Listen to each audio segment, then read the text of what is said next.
Soalan ada perlu kita menghitung zikir kita yang kita zikir ataupun tak?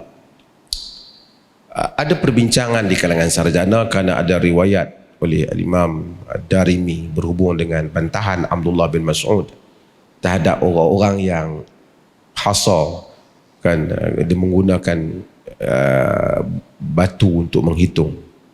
Kesimpulannya ialah, untuk apa kita hitung? Kalau kita hitung itu kerana kita nak mendisiplinkan diri kita. Ada riwayat Aisyah menghitungnya kerana dia menggunakan biji kurma. Kalau kita guna zikir itu kerana nak hitung supaya kita besok tak kurang pada ni, ataupun sentiasa zikir kita itu lebih, nak bagi banyak. Jadi hatta ulama-ulama, sebab tu Syekhul Islam Ibn Taimiyah rahimahullah, walaupun ada di kalangan para ulama yang menyebut tentang biji tasbih sebagai bid'ah dan seumpamanya, tapi Ibn Taimiyah kata, wah, ada syai'un hasan, ia sesuatu yang baik. Dan Ibn Utsaimin juga menyatakan bahawasanya kalau dia dah nak zikir lebih pada yang had 33 tu, tak boleh nak kira dengan jari, dia mungkin perlukan benda untuk dia kira. Mungkin tuan-tuan sebahagian orang guna elektronik kan, yang kecil-kecil macam ni kan, kita guna, ataupun ada orang macam-macam. Tapi bukan untuk tunjuk ke orang, tengok ni aku zikir berapa kali dah hari ni, tengok. Bukan macam tu. Tapi untuk kita, kalau kita tengok, semalam aku istighfar 1000, hari ni 500 ya, korang dah semalam.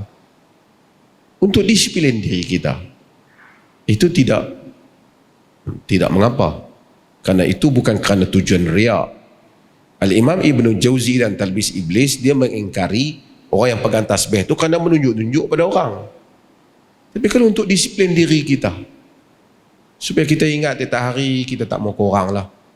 Kata sejak aku ni umur 50, 60, 70 ni tak mau kurang lah misalnya.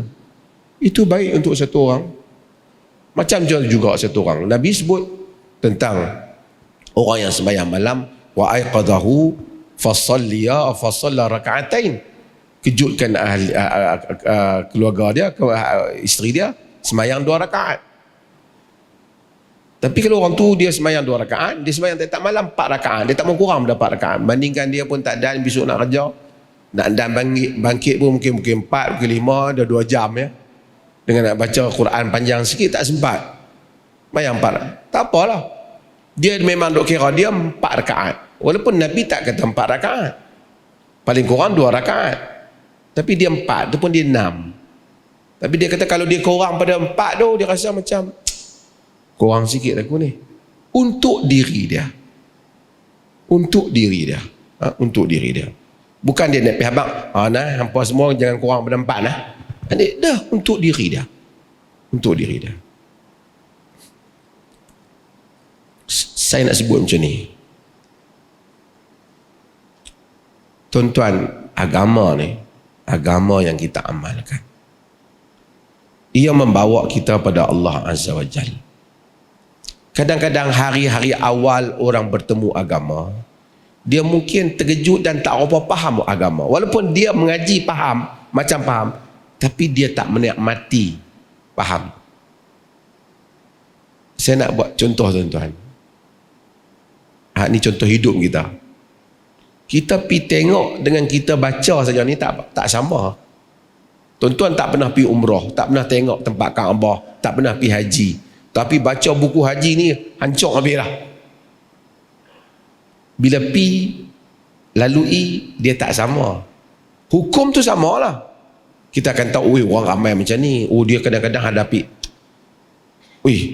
Dia ingat, sentiasa nak ingat Allah.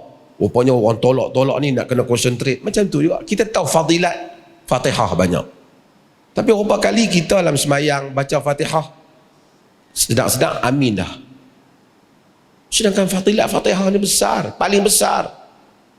Setiap hari kita baca. Tapi apabila kita sebut Alhamdulillahi Rabbil Alamin, berapa kali kita terasa benar-benar kita memuja Allah sekalian alam.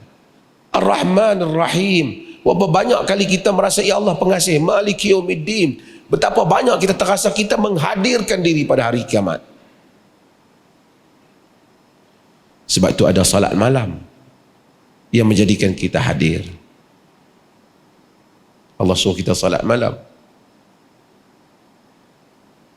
kerana ia lebih lekat di hati kita. Kadang-kadang manusia ni dia terlupa dengan keindahan. Agama indah, tapi dia terlupa dengan tujuan. Macam saya andaikan macam orang beli pinggan. Dia minat pinggan, beli pinggan mahal-mahal, cantik pinggan dia. Mahal satu-satu pinggan. Siap-siap pinggan banyak. Tapi dia tak, ataupun dia beli periuk banyak rumah dia, periuk macam-macam jenis. Tapi dia tak pernah duk masak. Orang tak beli periuk buat apa? Masak tak rajin. Pinggan ada buat apa tapi tak pernah duk makan. Tak ada lauk pun yang diisi. Agama dengan segala keindahan. Walaupun hukum hakam syarak ada, tapi zauq, menikmati makna agama.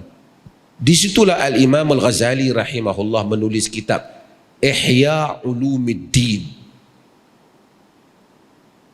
Walaupun dalam Ihya Ulumuddin ada hadis-hadis yang dhaif, sebagian yang telah yang lemah, yang sangat lemah, dan ada yang dipalsukan.